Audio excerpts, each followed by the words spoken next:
జ్ఞాన చైతన్య ప్రసారం. నమస్కారం, మన ధర్మం కార్యక్రమానికి స్వాగతం. ఇవాళ మన ధర్మము కార్యక్రమంలో మన ధర్మ సందేహాలను నివృత్తి చేసేందుకు మనతో పాటు ఉన్నారు ప్రముఖ ఆధ్యాత్మికవేత్త బ్రహ్మశ్రీ బుర్రా భాస్కర శర్మ గారు. గురుగారు నమస్కారం. నమస్కారం అమ్మ. గురుగారు, విష్ణుమూర్తి ఎన్నో అవతారాలలో అభివ్యక్తమయ్యాడు. అయినప్పటికీ కూడా దశావతారాలకి ఎందుకు అంత ప్రాధాన్యం? భాగవతం 22 అవతారాలను చెప్పింది. రామాయణంలో అనంతో వై అవతారాహ హరేహే అని ఉన్నది. ఎన్ని అవతారాలు ఉన్నాయో లెక్క పెట్టలేము అని దాని అర్థం. అన్ని అవతారాలు.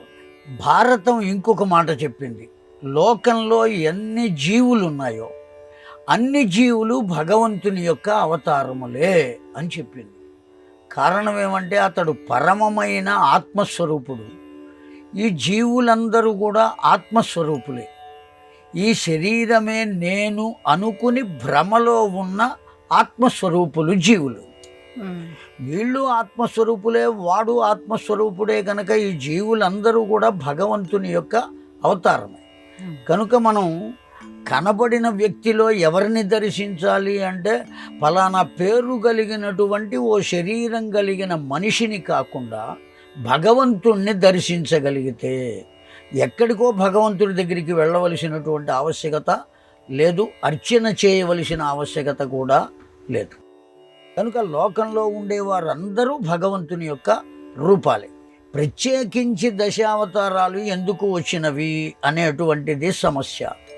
అంబరీషుడు అనబడేటువంటి చక్రవర్తి ఇక్ష్వాకు వంశానికి చెందినవాడే అతడు కూడా.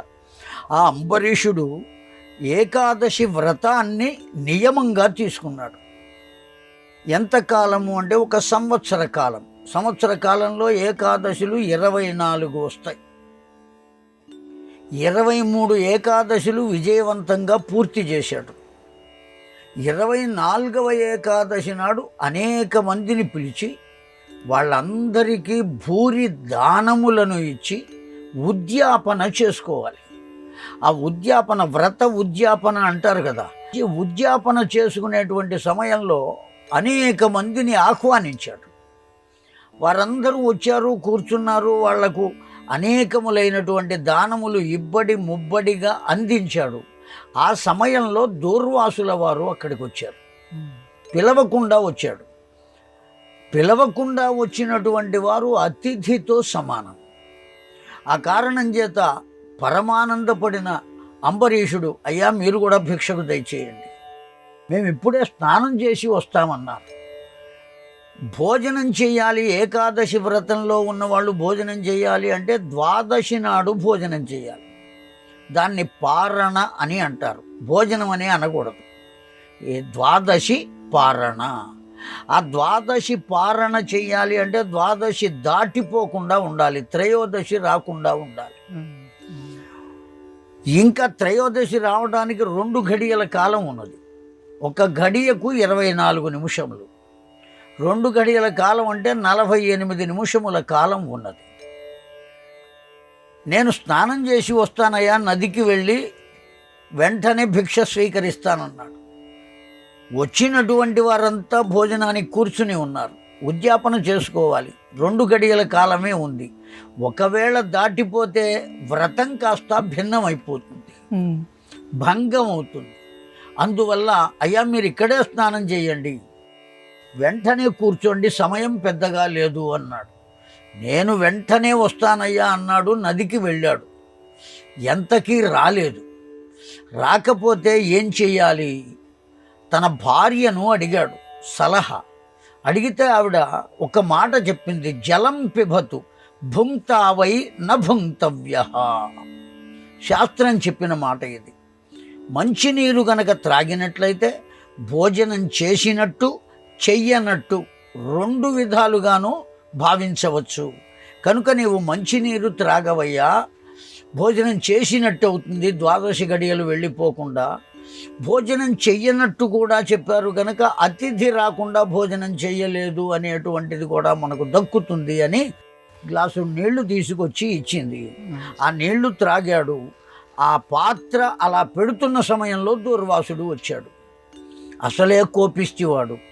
ఇతడు మంచి తీర్థాన్ని తీసుకున్నాడు అన్న సంగతి తెలిసి నేను క్షత్రియుడను రాజును అనేటువంటి గర్వంతో వచ్చినటువంటి ఋషీశ్వరుని కూడా గౌరవించక ఇంత పని చేస్తావా అని అతన్ని శపించాడు. నీవు మత్స్యమై జన్మిస్తావుగాక, కూర్మమై జన్మిస్తావు కాక, రాజుగా జన్మించిన రాజ్యార్హత లేకుండా పోతుంది గాక, యాదవ వంశంలో జన్మిస్తావు గాక, ఇట్లా వేద నిరసన చేసే పాషండుడవై జన్మిస్తావు గాక.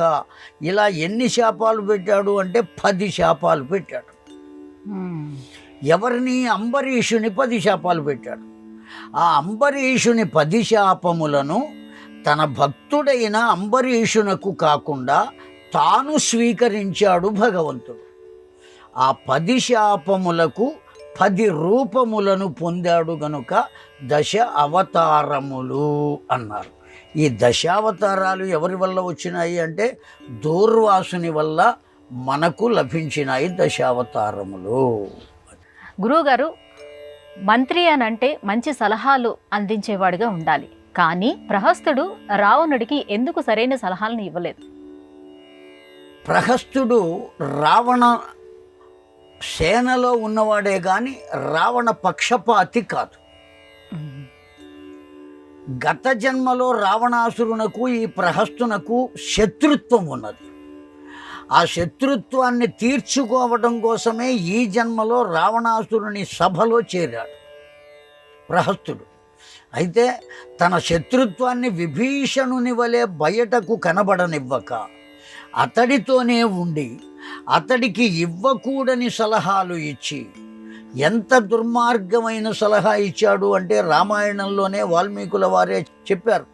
ఒక పుంజు కోడి, పెట్టకోడి తన వశం కాకపోతే బలవంతాన ఎలా వశం చేసుకుంటుందో సీతమ్మను కూడా నీవు అలా బలాత్కారముగా వశం చేసుకోవయ్యా అని ప్రహస్తుడే సలహా ఇచ్చాడు రావణాసురునకు. ఎందుకొరకు ఇచ్చాడు అంటే అంత దుర్మార్గం కనుక చేయడానికి సిద్ధపడితే శాపం చేత రావణాసురుని తలలు 1000 ముక్కలై మరణిస్తాడు. దేవలోకపు అప్సరకాంత యొక్క శాపం ఉన్నది. రావణాసురుడు అరణ్యంలో సంచరిస్తున్న సమయంలో రంభ అటువైపుగా వెళ్ళింది. స్త్రీలోలుడు గనుక ఆమెను వాంఛించాడు. ఆమె అంగీకరించకపోతే అవమానపరిచాడు. ఆ అవమానాన్ని భరించలేక సృష్టికర్త అయిన బ్రహ్మదేవుని వద్దకు వెళ్ళి దుఃఖపడుతూ ఆమె చెప్పుకున్నది. అప్పుడు బ్రహ్మ రావణాసురునకు శాపం ఇచ్చాడు. ఏమని? తనకు అంగీకారము లేనటువంటి కాంతను నీవు ఏ విధంగా అయినా పొందటానికి చూచావా, నీ తల 1000 ముక్కలై మరణిస్తావుగాక అని శాపం పెట్టాడు. అందుకోసమని ఆ విషయం ప్రహస్తునకు తెలుసు. గత జన్మ నుంచి ఉన్న బంధం కనుక తెలిసే రావణాసురుని యొక్క వినాశనము కొరకే రావణాసురునకు చెప్పకూడని సలహాలను చెప్పి అతన్ని ప్రోత్సహించి మరణానికి దగ్గరగా చేర్చాడు ప్రహస్తుడు. అందువల్ల రావణాసురుని వద్ద ఉన్నాడే తప్ప అతన్నేదో బాగు చేద్దామనేటువంటి ఉద్దేశం ప్రహస్తునకేమీ లేదు. గురువుగారు, ధర్మాన్ని అనుసరించి ఆచారం ఉంటుందా, లేకపోతే ఆచారాన్ని అనుసరించి ధర్మం ఉంటుందా? ధర్మానికి అలాగే ఆచారానికి భేదం ఏమిటి? ధర్మం వేరు, ఆచారం వేరు. లోకాచారం, కులాచారం అనేటువంటివి లోకంలో ఉన్నాయి. ఇప్పుడు కొత్తగా కలి ప్రభావం చేత వ్యక్తి ఆచారం అని కూడా ఏర్పడింది. ఎవరిష్టం వచ్చినట్టు వాళ్ళు చేయటమే వ్యక్తి యొక్క ఆచారం. కానీ ధర్మం అనేటువంటిది దేన్ని ఆధారంగా చేసుకుని ఉంటుంది అంటే శాస్త్రాన్ని ఆధారంగా చేసుకుని ఉంటుంది. తస్మాత్ శాస్త్రం ప్రమాణంతే, శాస్త్రమే అన్నిటికీ ఆధారం. శాస్త్రాన్ని అనుసరించే ధర్మాన్ని మనం ఆచరించాలి. ఒక్కొక్క వంశాచారం ఒక్కో రకంగా ఉంటుంది. వాస్తవానికి ఒక స్త్రీ గర్భవతి అయితే 6వ నెలలో సీమంతము చేయవలే అనేటువంటిది శాస్త్రవాక్యం. కానీ లోకంలో 7వ మాసంలో సీమంతం చేయడం అనేటువంటిది ఆచారంగా వస్తున్నది. అలాగే ఒక్కొక్కరికి వాళ్ళు జన్మించిన తరువాత ఆ పుట్టు వెంట్రుకలు తీయించుట, చెవులు కుట్టించుట, ఇటువంటి సంస్కారములు ఉంటాయి ఆ పిల్లవాడికి. ఒక్కొక్క కుటుంబం వారు ఒక్కొక్క దేవాలయానికి వెళ్ళి పుట్టు వెంట్రుకలు తీయిస్తారు, ఒక్కొక్క చోటికి వెళ్ళి ఆ చెవులు కుట్టించే పని చేస్తారు, ఒక్కొక్కరు ఇంటి వద్దనే చేస్తారు. ఇవి ఎటువంటివి అంటే వంశాచారాలు.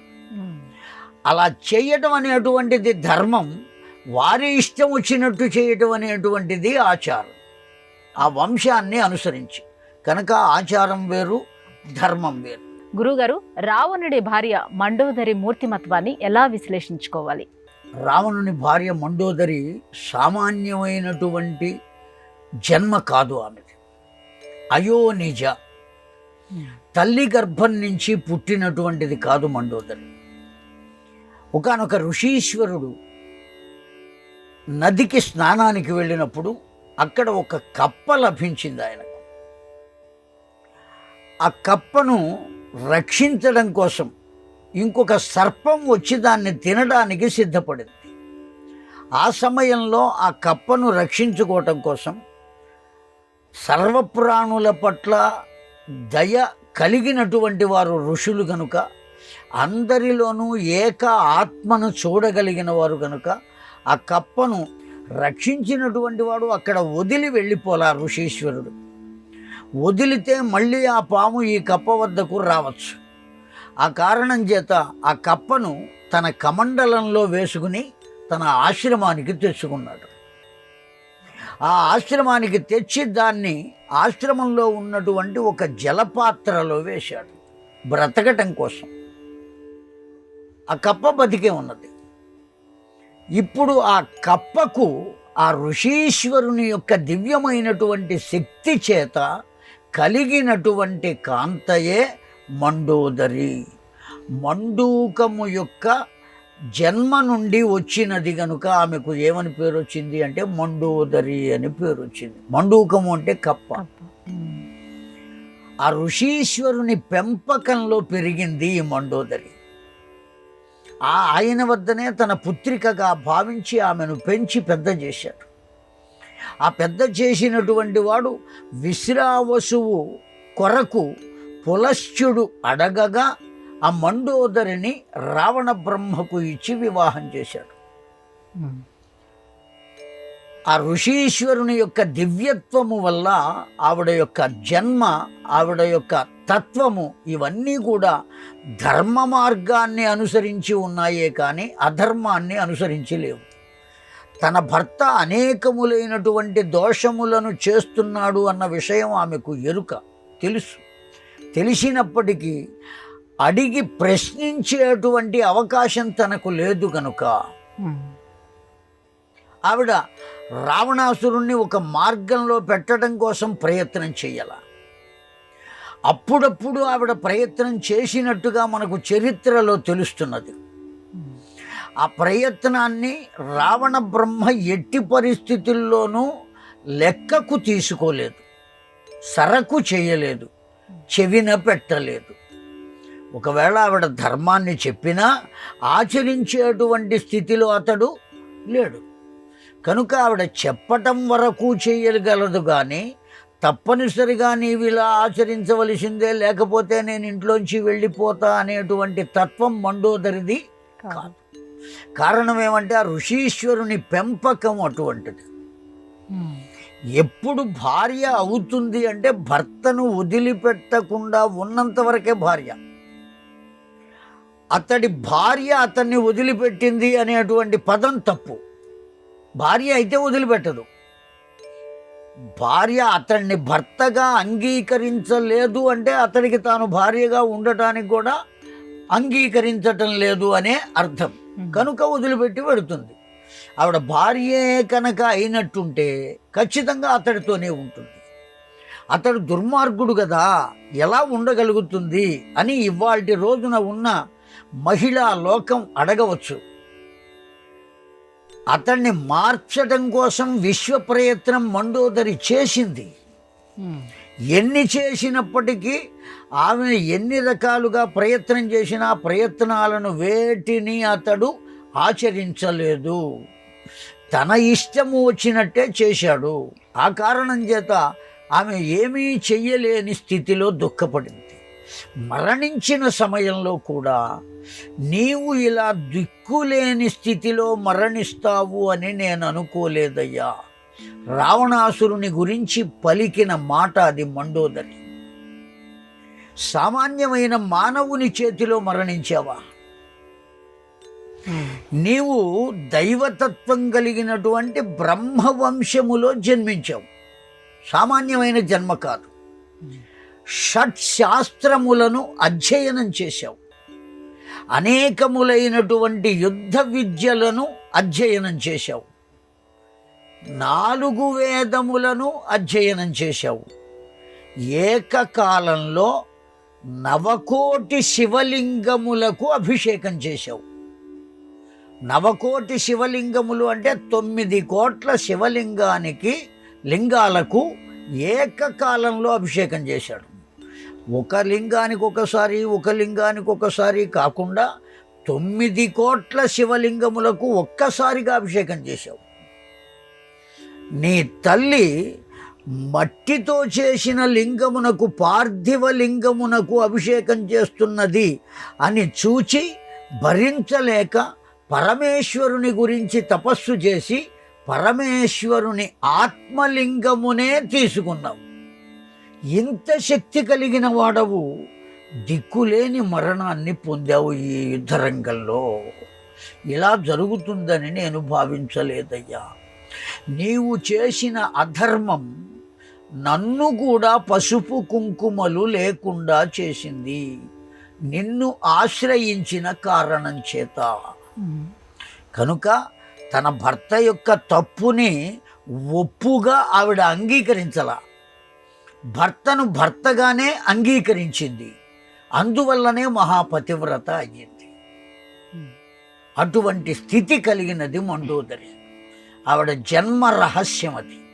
అంత గొప్ప స్థితి ఒక సామాన్యమైన స్త్రీకి ఎలా కలిగింది అంటే ఋషుల యొక్క పెంపకం చేత. ఋషులు అనబడేటువంటి వాళ్ళు మానవ అతీతమైనటువంటి శక్తులు కలిగిన వాళ్ళు, ఇంద్రియాతీతమైన శక్తి కలిగినటువంటి వాళ్ళు. అటువంటి వాళ్ళ పెంపకంలో ఎవరు పెంచబడినా వారు అద్వితీయమైనటువంటి స్థితిని పొందుతారు. అది ఆ మండోదరి యొక్క దివ్యత్వం. గురుగారు, విష్ణు సహస్రనామాల్ని భీష్ముడు అంపశయ్యపై మరణానికి చేరువలో ఉన్న సమయంలో చెప్పాడు కదా, అయితే వ్యాసుడు అప్పటికప్పుడే ఈ విష్ణు సహస్రనామాల్ని రాశాడా? ఇందులో ఉన్నటువంటి ఆంతర్యం ఏమిటి? అంపశయ్య మీద భీష్మాచార్యులు వారు ఉన్నారు. కృష్ణ పరమాత్మ పాండవులను వెంట పెట్టుకుని ఆ కురుక్షేత్ర సంగ్రామ రంగానికి వచ్చాడు, భీష్ముడు ఉన్న చోటకి. ఆ రోజు ఏకాదశి. ఆ ఉత్తరాయణ పుణ్యకాలం వచ్చింది. స్వచ్ఛంద మరణము కలిగినటువంటి భీష్ముడు ఆ ఏకాదశి నాడే దేహత్యాగాన్ని చేస్తాడు అన్న విషయాన్ని గమనించిన కృష్ణ పరమాత్మ తీసుకుని వచ్చాడు. ధర్మరాజుతో చెప్పాడు, నీకు దివ్యమైన ధర్మములను చెప్పగలిగిన వాడు భీష్మాచార్యుడేనయ్యా. ఆయన వెళ్ళిపోయిన తర్వాత ఇంకా ఎవ్వరూ అన్ని ధర్మాలను చెప్పగలిగిన వాళ్ళు లేరు. కనుక ఇప్పుడు వెళ్ళి ఆ ధర్మములన్నీ అధ్యయనం చేయమన్నాడు. భీష్మాచార్యుడు అనేకములైన ధర్మం చెప్పాడు. వర్ణ ధర్మాలు, యుగ ధర్మాలు, మానవ ధర్మాలు, గృహస్థ ధర్మాలు అన్నీ చెప్పాడు. ఇన్ని విన్న తరువాత ధర్మరాజు అడిగాడు, తాత ఇవన్నీ కాకుండా ఒక్క ధర్మాన్ని ఆచరిస్తే ఎన్ని ధర్మాలు ఆచరించినటువంటి దివ్యత్వం దేని వల్ల కలుగుతుంది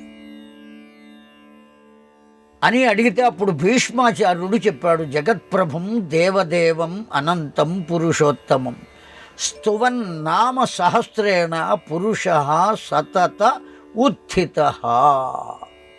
కేవలం ఆ భగవంతుని యొక్క అనంతమైన నామములు. విష్ణు సహస్రనామం అంటే ఖచ్చితంగా లెక్కపెట్టి 1000 నామములు అని కాదు అర్థం. సహస్రం అనంతవాచి అని సూత్రం. అనంతము అని చెప్పడానికి సహస్రం అని అంటారు. శతమనంతం భవతి అని కూడా ఆశీర్వచనం చేస్తూ ఉంటారు పెద్దలు. కనుక అనంతమైనటువంటి విష్ణువు యొక్క నామములను నిరంతరము భక్తిగా పఠించటమే దివ్యమైన ధర్మం. దీనికన్నా మించిన ధర్మం ఇంకొకటి లేదయ్యా అని చెప్పాడు. ఆ ఒక్క ధర్మం చేస్తే మిగతా ధర్మాలన్నీ వాటంతటా అవే నీ వద్దకు వస్తాయ్యా అని చెప్పాడు భీష్ముడు. ఆ విష్ణు సహస్రనామ స్తోత్రం మొత్తం చెప్పాడు. వ్యాస భగవానుడు అక్కడే ఉన్నాడు, జైమిని అక్కడే ఉన్నాడు, పైలుడు అక్కడే ఉన్నాడు, వైశంపాయనుడు అక్కడే ఉన్నాడు, అనేక మంది ఋషులు, మునులు, సాధకులు అందరూ అక్కడే ఉన్నారు. నారదాదులు కూడా అక్కడే ఉన్నారు. వాళ్ళెవ్వరూ రాయలేదు. తరువాత ఎవరు రాశారయ్యా, ఎట్టా తెలిసిందయ్యా అంటే సహదేవునకు సూచి అనబడేటువంటి విద్య ఒకటి తెలుసు. ఒక రకంగా చెప్పాలి అంటే ఆ సూచి అనబడేటువంటి విద్య ఎటువంటిది అంటే టేప్ రికార్డర్ వంటిది. ఆ విద్య ఒకసారి కనుక విన్నట్లయితే ఆ హృదయంలో అది ముద్రింపబడుతుంది ఆ విద్య వల్ల. ఆ విద్యను అధ్యయనం చేసిన వాడు పాండవులలో ఎవరయ్యా అంటే సహదేవుడు. కృష్ణ పరమాత్మ ఇదంతా అయిపోయిన తరువాత, భీష్మాచార్యుడు దేహాన్ని వదిలేసిన తరువాత, ధర్మరాజు అతడికి చేయవలసిన ఉత్తర కర్మక్రియలన్నీ ఆచరించిన తరువాత వ్యాసుడు వచ్చి కృష్ణ పరమాత్మను అడిగాడు, పరమాత్మ ఈ విష్ణు సహస్రనామం మనకు ఎలా తెలుస్తుంది? నేను రచించినటువంటి భారతంలో దీన్ని చొప్పించాలి. ఆ కారణం చేత ఆ సహస్రనామం నాకు కావాలి అంటే కృష్ణ పరమాత్మ సహదేవుని వద్దకు వెళ్ళి ఆ సూచి అనేటువంటి విద్య ద్వారా ఆ భీష్మాచార్యుడు చెప్పినటువంటి సహస్రనామం మొత్తం సహదేవుడు చెబితే దాన్ని వ్యాసుడు రాసుకుని భారతంలో మనకందరికీ అందించాడు. కనుక విష్ణు సహస్రనామం మొదట చెప్పింది భీష్ముడే అయినా దాన్ని లోకానికి అందించడానికి సహాయపడినటువంటి వాడు సహదేవుడు. అతడి ద్వారా వచ్చింది. గురుగారు, సృష్టి పలు రకాలుగా వ్యక్తమవుతుందని అంటారు. ఈ చరాచర సృష్టి ఎన్ని విధాలుగా భాసిల్లుతోంది? సృష్టి క్రమంలో సంకల్పమాత్ర సృష్టి, దృష్టి మాత్ర సృష్టి, శబ్దమాత్ర సృష్టి, సంభోగమాత్ర సృష్టి, 4 రకాలుగా చెప్పబడింది ఈ సృష్టి కార్యక్రమం మొత్తం. సృష్టి కార్యక్రమాన్ని మొట్టమొదటగా ఆ నారాయణుని యొక్క అనుజ్ఞ చేత ప్రారంభించినటువంటి వాడు సాక్షాత్తు ఆ పద్మమునందు అధివసించి ఉన్న చతుర్ముఖుడైనటువంటి బ్రహ్మదేవుడు. అతని యొక్క సంకల్పం చేతనే మరీచి మొదలుగా కలిగినటువంటి ఋషులు ఆవిర్భవించారు. 7 ఋషులు ఆవిర్భవించారు. బ్రహ్మమానస పుత్రులైనటువంటి నారదాదులు కూడా ఆవిర్భవించారు. ఆ తరువాత ప్రజాపతులు అని దక్షుడు మొదలుగా కలిగినటువంటి వాళ్ళు, దక్షుడు, త్వష్ట ప్రజాపతి, కర్దమ ప్రజాపతి, కశ్యప ప్రజాపతి, ఇట్లా ప్రజాపతులు ఆవిర్భవించారు. వీళ్ళందరూ ఆవిర్భవించిన తరువాత సనక సనందనాదులు ఆవిర్భవించారు. సనక సనందన సనత్కుమార సనత్సుజాతులు. ఆ ఆవిర్భవించినటువంటి ఆ 4 ఈ ఉన్నటువంటి వారందరినీ చూచినటువంటి బ్రహ్మ, మిమ్ములను ఇప్పటి వరకు నేను నా సంకల్పము చేత సృజించా, మీరు కూడా నా సృష్టి కార్యక్రమంలో సహకరించవలే అని అర్థించాడు. ఎప్పుడైతే అర్థించాడో సనక సనందన సనత్కుమార సనత్సుజాతులు మాకు ఈ సృష్టి చేయటము, వివాహం చేసుకోవటము వీటి యందు మనస్సు లేదయ్యా, మేము నివృత్తి మార్గంలోకి వెళుతున్నాం అని చెప్పి వెళ్ళిపోయారు. ఇంకా ఎవరయ్యా చేయవలసింది ఇప్పుడు సృష్టి కార్యక్రమం? ఆలోచిస్తూ ఇంతగా నేను చెప్పినా నా మాట వినకుండా వెళ్ళిపోయారు కదా అని బ్రహ్మదేవుడు ఆలోచిస్తూ ఉండగా అతడి దేహము 2గా చీలింది అని మన పురాణములు చెప్పినాయి. 2 బద్దలుగా చీలింది. ఆ ఒక భాగము స్త్రీ రూపాన్ని పొందింది, ఒక భాగము పురుష రూపాన్ని పొందింది. అప్పటి వరకు లోకంలో ఆ బ్రహ్మదేవుని యొక్క సృష్టిలో స్త్రీ రూపమే లేదు, ఇప్పుడే తయారైంది. ఆ స్త్రీ రూపం పొందినటువంటి ఆ రూపాన్ని దగ్గరకు పిలిచి, అమ్మా నీ పేరు శతరూప అని చెప్పారు. ఆ పురుష రూపాన్ని పొందినటువంటి రూపాన్ని పిలిచినటువంటి చతుర్ముఖుడు నీ పేరు స్వయంభువ మనువు అని చెప్పాడు. అక్కడి నుంచి మన్వంతరములు మొదలైనవి. 14 మంది మనువులు ఉన్నారు. ఈ మన్వంతరాలు, ఆ మనువు ఎంతకాలం పరిపాలిస్తాడో అంతవరకు ఆ మన్వంతరం నడుస్తుంది. ఆ మనువు పేరుతో ఆ మన్వంతరాన్ని పిలుస్తారు. ఇప్పుడు ఆ స్వయంభువ మనువు వచ్చాడు, శతరూప ఉన్నది, వారిని సంతానం పొందమని చెప్పాడు. అలా మనువు సంతానాన్ని పొందితే వారి సంతానం, వారి సంతానం, వారి సంతానం, వారి సంతానం, అలా సృష్టి ప్రారంభమైంది. అలా పెరిగినటువంటి సంతానం కనుకనే మనువు యొక్క సంతానము కనుక మనము మానవులము అని పిలువబడుతున్నాం. పర్వతరాజు పుత్రిక పార్వతి ఎట్లా అయిందో మనువు యొక్క సంతానము కనుక మానవులు. కనుక ఈ సృష్టిలో ఉన్నదంతా కూడా మనువు యొక్క సంతతి. దృష్టి మాత్ర సంతాన ప్రాప్తి, శబ్దమాత్ర సంతాన ప్రాప్తి కూడా ఉన్నది. సృష్టి ఎలా ఉన్నది అంటే శబ్దమాత్రం కుంతీదేవికి కలిగిన వారందరూ శబ్దమాత్రమే, మంత్ర ప్రభావం చేత కలిగిన వాళ్ళు, మంత్రమే శబ్దం. ఇలా సృష్టి కార్యక్రమం ఇన్ని విధాలుగా నడిచింది.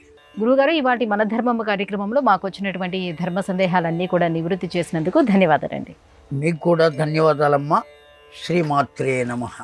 ఇది ఇవాటి మన ధర్మం కార్యక్రమం. రేపటి మన ధర్మం కార్యక్రమంలో మళ్ళీ కలుసుకుందాం. నమస్కారం. ఈ కార్యక్రమాన్ని తిరిగి చూడాలనుకుంటే www.youtube.com/ETV Life Spiritual లో చూడవచ్చు.